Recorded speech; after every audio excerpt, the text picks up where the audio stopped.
శ్రీమాత్రే నమః. సౌందర్యలహరి అంటేనే కదా ఒక సౌందర్య పనుల ప్రవాహం. మరి అమ్మవారి సౌందర్యలహరిలో మనం ఇప్పుడు 39వ శ్లోకంలో అడుగు పెడిపోతున్నాం కదండి.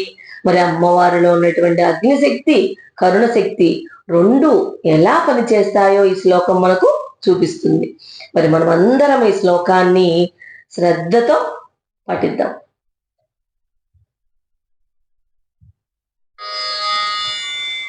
तव स्वादिष्टाने हुतवहमधिष्ठाय निरतम् तमीडे संवर्तं जननि महतीं ताञ्च समयाम् यदा लोके लोकान् दहति महति क्रोधकलिते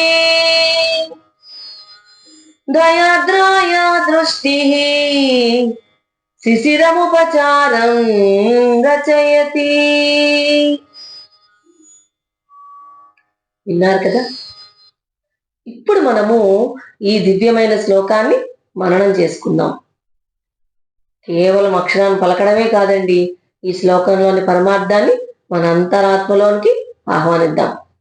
ఈ శ్లోకం మనకు స్వాదిష్టాన చక్రంలోని అగ్నితత్వాన్ని, ఆ అగ్నిని శాంతింపజేసే అమ్మవారి కరుణా స్వరూపాన్ని పరిచయం చేస్తుందన్నమాట. మన కడుపులోని జఠరాగ్ని నుంచి విశ్వాన్ని లయం చేసే సంవర్తకాగ్ని వరకు కూడా ఆ తల్లి కరుణ లేనిదే ఏది శాంతించదు. సృష్టిని దహించగల మహాగ్నిని ఆ తల్లి తన కంటి చూపుతో ఎలా చల్లారుస్తోందో ఆ దైవిక లీల ఇప్పుడు మనం విపులంగా తెలుసుకుందాం. ఫస్ట్ పాదానికి కనుక వస్తే, తవ స్వాదిష్టానే హుతవహ మధిష్టాయ నిరతం. ఈ పాదం అత్యంత శక్తివంతమైనదండి. శ్రీ విద్యా రహస్యాల ప్రకారం అమ్మవారు మన శరీరంలోని షట్చక్రాలలో నివసిస్తుంటారట. మరి ఈ శ్లోక పాదం స్వాదిష్టాన చక్రాన్ని, అంటే నాభి కింద ఉండే కేంద్రం అన్నమాట, దాన్ని ప్రస్తావిస్తోంది. మరి ఈ చక్రానికి అధిపతి ఎవరు? అగ్ని. అగ్నికే మరొక పేరు హుతవహుడు అన్నమాట. తవ స్వాదిష్టానే, ఓ జనని, నీ శరీరంలోని స్వాదిష్టాన చక్రంలో హుతవహం అధిష్టాయ, అంటే హుతవహుడు అంటే అగ్ని అనమాట. ఆ అగ్ని తత్వాన్ని మధిష్ట అంటే అధిష్ఠించి ఉన్నా అని, నిరతం నిరంతరము ఎల్లప్పుడూ ఉన్నావు అని. ఓ జగన్మాత, నీవు మా శరీరంలోని నాభికి కొంచెం కింది భాగంలో ఉండేటువంటి స్వాదిష్టాన చక్రం అనే చోట అగ్ని రూపంలో ఉంటావు అని అర్థం. ఇక రెండో పదానికి వస్తే కనుక, తమీడే సంవర్తం జనని మహతీం తాంచ సమయాం. ఈ పాదము సౌందర్యలహరి అత్యంత గంభీరమైనటువంటి తాత్విక రహస్యాన్ని వివరిస్తోంది. ఇక్కడ అమ్మవారిని మరి ఇంకా పరమేశ్వరుని కూడా ఒకే శక్తిగా, ఒకే కాల స్వరూపులుగా వర్ణించారన్నమాట. తమీడే అంటే ఆ సంవర్తకాగ్నిని నేను స్తుతిస్తున్నాను, ఆరాధిస్తున్నాను అని. సంవర్తం అంటే ఆ ప్రళయ కాలాగ్నిని అని, అంటే సమస్త సృష్టిని తనలో లయం చేసినటువంటి ఉగ్రమైనటువంటి అగ్ని అని అర్థం. జనని అంటే ఓ జగన్మాత. మహతీం అంటే అపారమైన, అంటే అత్యంత శక్తివంతమైనటువంటిది అని. కాంచ సమయాం, అటువంటి ఆ సమయదేవిని. ఆ సమయదేవి ఎవరండి? ఆవిడే ఆ తల్లి, నిన్నే తల్లి. ఈ శ్లోక పాదంలో శంకరాచార్యుల వారు అమ్మవారిని సమయ అని పిలుస్తున్నారండి. దీని వెనుక ఒక గొప్ప రహస్యం కూడా ఉంది. ఏంటంటే, సమయ అంటే సమత్వము అని అర్థం. అంటే అగ్ని లాంటి ఉగ్ర రూపంలో ఉన్నా, లేకపోతే అమృతం లాంటి ప్రశాంత రూపంలో ఉన్నా కూడా రెండింటిని సమతుల్యం చేసే శక్తి ఆ అమ్మకు ఉంది. అందుకనే సమయ అని అంటున్నారు. ఇక పరమేశ్వరునితో అనుసంధానం ఏంటంటే, ఇక్కడ పరమేశ్వరుడు సంవర్తకాగ్నిగా, అంటే కోపంతో ఉంటే గనక అమ్మవారు ఆ అగ్నిని చల్లార్చే సమయ శక్తిగా, అంటే శాంతి శక్తిగా ఉంటారట.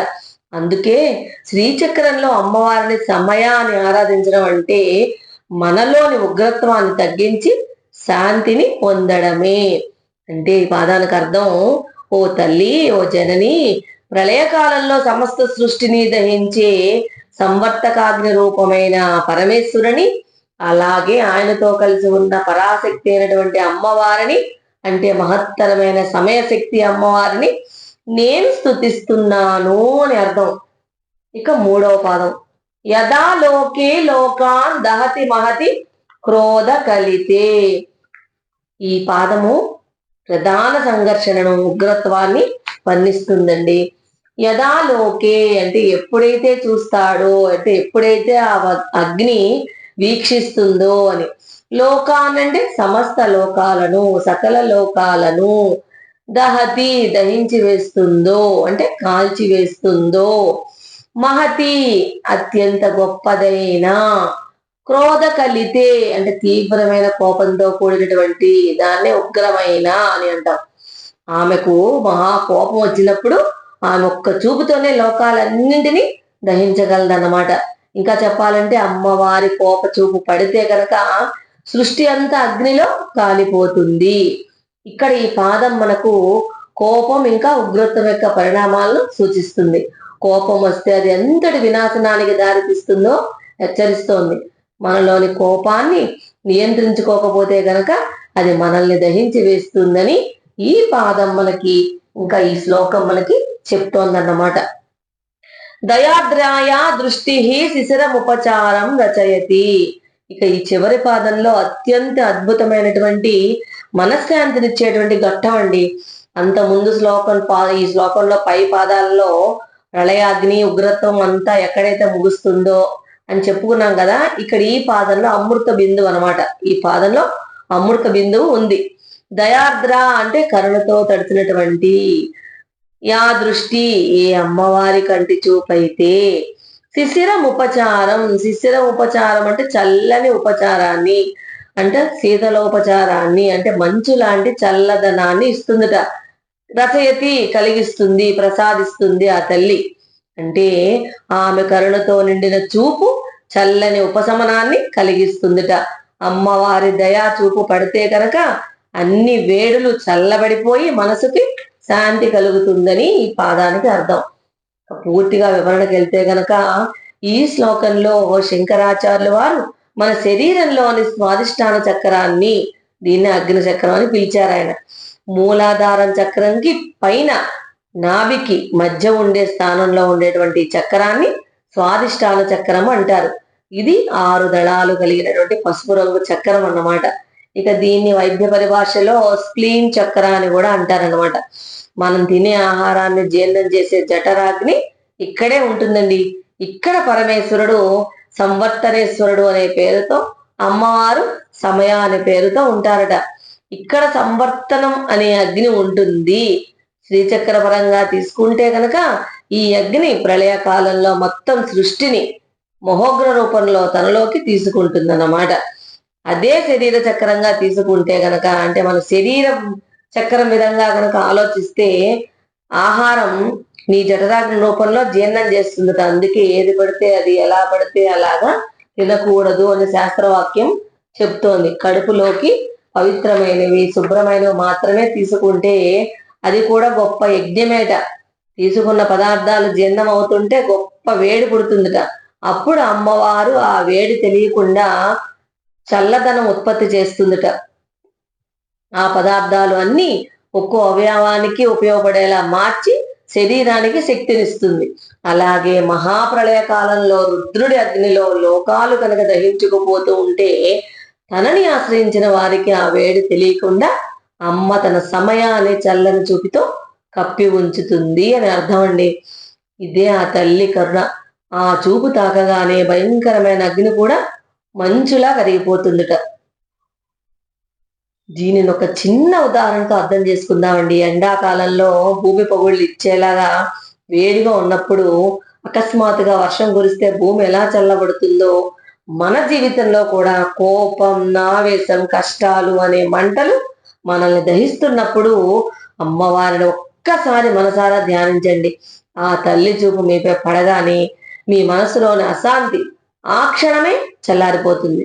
అమ్మ కరుణ అంటేనే శాంతినిచ్చే ఒక మహా వైద్యం అన్నమాట. దీని డీటెయిల్ గా అర్థం చెప్పాలంటే, ఓ తల్లి, నీ శరీరంలోని స్వాదిష్టాన చక్రంలో లోకాలను సైతం కాల్చి బూడిద చేయగల ప్రళయాగ్ని నివసిస్తూ ఉంటుంది. ఎప్పుడైనా అగ్ని తీవ్రమైన కోపంతో ప్రపంచాన్ని దహించడానికి సిద్ధమైనప్పుడు నీవు నీ కరుణామైన చూపులను ఆ అగ్నిపై ప్రసరిస్తావు. ఆ క్షణమే భయంకరమైనటువంటి ఆ మంటలు చల్లబడిపోయి మందులాగా మారిపోతాయి.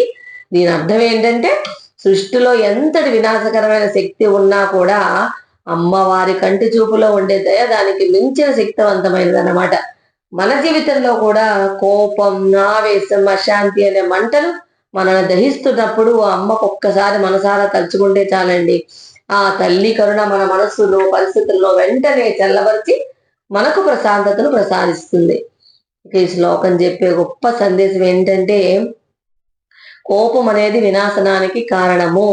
కానీ దైవికమైన కరుణ ఆ కోపాన్ని కూడా జ్ఞానంగా, శాంతంగా మారుస్తుంది. అమ్మను కనుక ఆశ్రయిస్తే మనలోని అశాంతి అంతా తొలగిపోతుంది అని అర్థం. అదండి సౌందర్యలహరి 39వ శ్లోకంలో ఉన్న పరమార్థం. స్వాదిష్టానంలోని అగ్నిని అమ్మ కరుణ ఎలా చల్లారుస్తుందో ఇప్పుడు అర్థమైంది కదా. మీ జీవితంలో కూడా కష్టాలనే మంటల్ని మింగి మిమ్మల్ని బాధిస్తూ ఉంటే అమ్మవారిని ఒక్కసారి ధ్యానించండి. ఆ తల్లి చూపు మీపై పడితే గనక ఆ కష్టాల అగ్ని క్షణంలో చల్లారి మీ జీవితంలో ప్రశాంతత అనే వెన్నెల విరుస్తుంది. కాబట్టి ఆ తల్లి కరుణా కటాక్షాల కోసం మనం ఎప్పుడూ వేచి ఉందాం. మరిన్ని భక్తి విశేషాల కోసం మన ఛానల్ని సబ్స్క్రైబ్ చేసుకోండి. లోకమాత అనుగ్రహం మనందరిపై ఎల్లప్పుడూ ఉండాలని కోరుకుంటూ సర్వం అమ్మ పాదార్పణం. స్వస్తి.